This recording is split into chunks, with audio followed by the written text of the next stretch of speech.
And we're going to meet David Fowler with the Family Action Council of Tennessee. David, thanks for taking a moment or two to chat with us today. Thank you. First, the simplest question. Tell me where you're located, who all works for you, that kind of thing.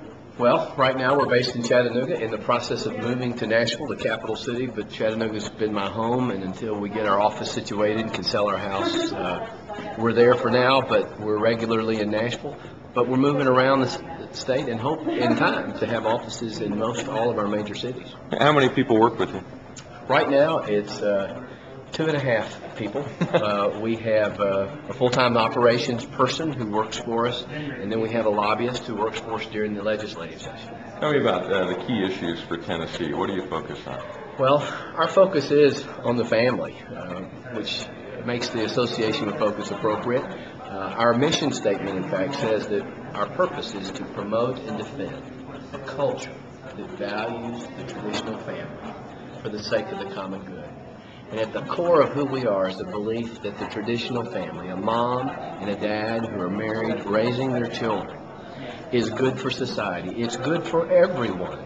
It's good for those who are not married. It is good for the social structure. That the health of future generations passes through the portal of the family today.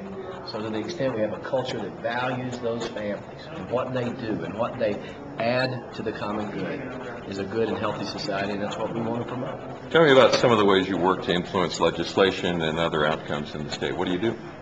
Well, we try to maintain a good relationship with legislators, which is always a key. I had the opportunity to serve in the state senate for 12 years up until the end of the last election cycle when I retired, and those relationships are very important. But what we are trying to help them understand is issues like divorce reform, that the family can't be healthy as long as we promote it as an institution that exists solely for my own personal happiness. And when I cease to be happy, whether my spouse is unhappy or whether my kids are unhappy, and just walk away, we will not have healthy families. So we're trying to help them look at ways we can restore again the notion of the permanency of marriage as God designed it. We're looking at issues like the fertility industry.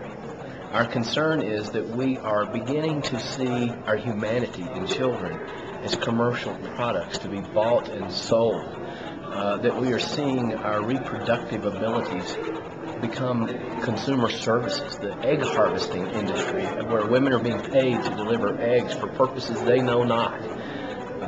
Those are things we want to begin to bring to their awareness, that when we begin to debase the family, when we begin to debase human sexuality and marriage and reproduction and children, we will suffer great cultural pathologies. Those of us who have been in this for a while know that you win sometimes, you lose sometimes. What keeps you motivated? What keeps you in the fight?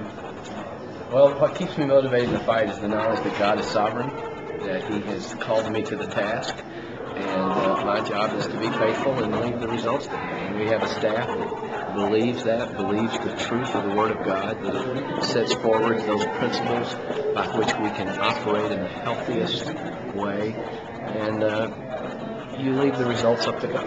Very good. Thank you, David. You're welcome. Good to talk to Appreciate you. it. Thank you.